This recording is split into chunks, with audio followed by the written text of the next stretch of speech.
Pane murungu akabva kuAmerica achipinda muno kuzorora musikana wechibhoyi.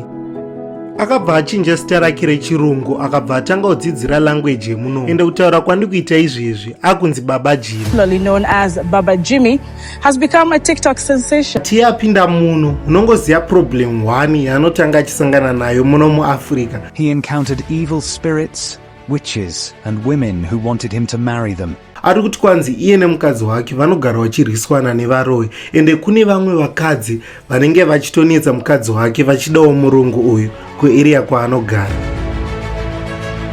Saka regai ndichikuudzei kusangana kwavakaita. Uyu murungu uyu aiva mwana waPastor, ende baba wake vauya kunoku kune imwe chechi.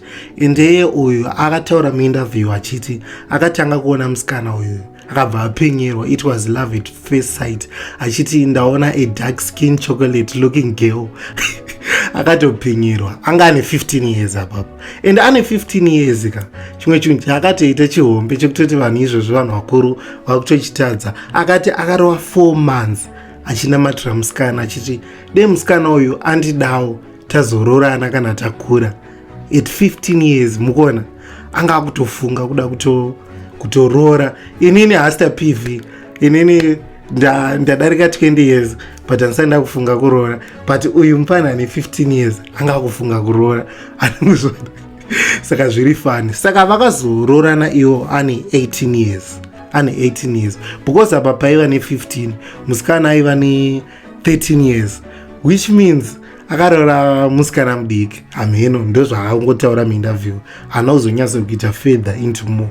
But adaro manje varorana, vamwe vakadzi vemuarea vanga vane godo manje vachiudzira mukadzi uyu vachiti kwanzi murungu wako uyu achakusiya wega munomu agodzokera kuAmerica.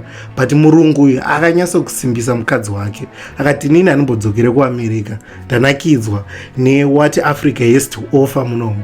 A dark skinned chocolate girl. Let me repeat, this is a dark skinned. Ndichikombeya nevasikana vari kuAmerica vavo. Saka akatonakidzwa nemunomu. Ende murungu uyu akati kwanzi ndakuchishotesa vavengi nokuita vana 2. Akabva aita mwana mukomana nemusikana.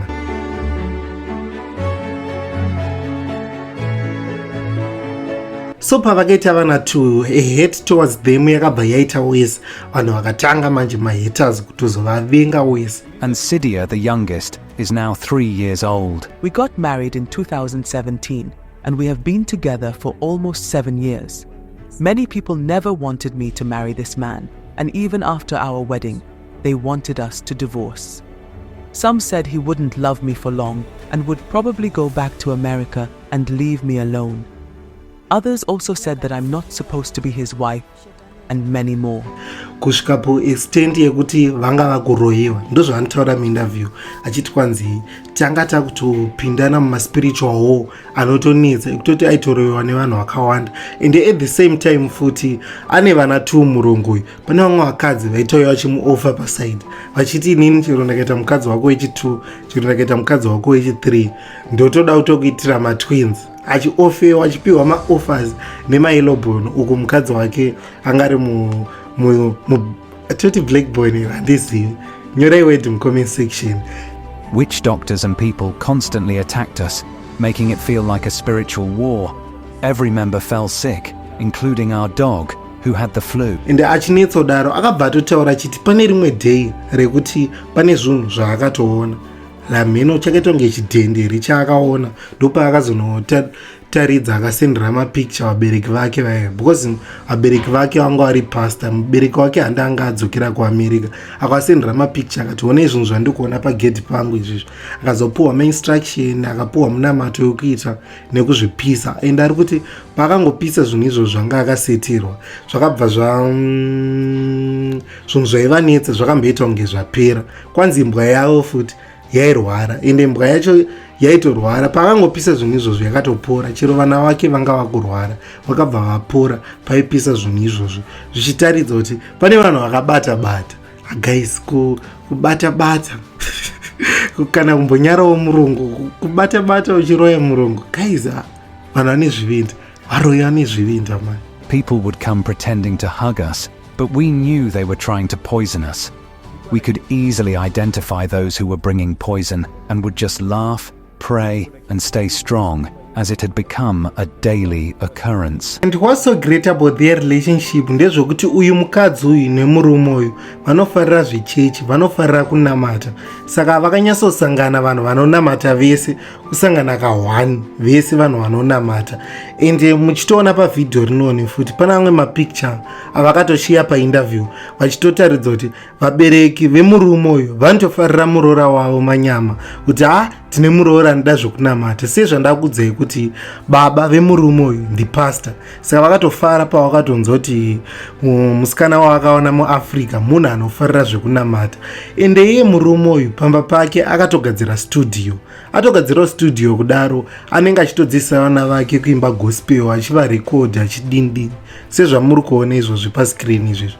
Akatoisa mametres kumadziro kuti inyatsoita soundproof, vachigadzira kahome studio pake.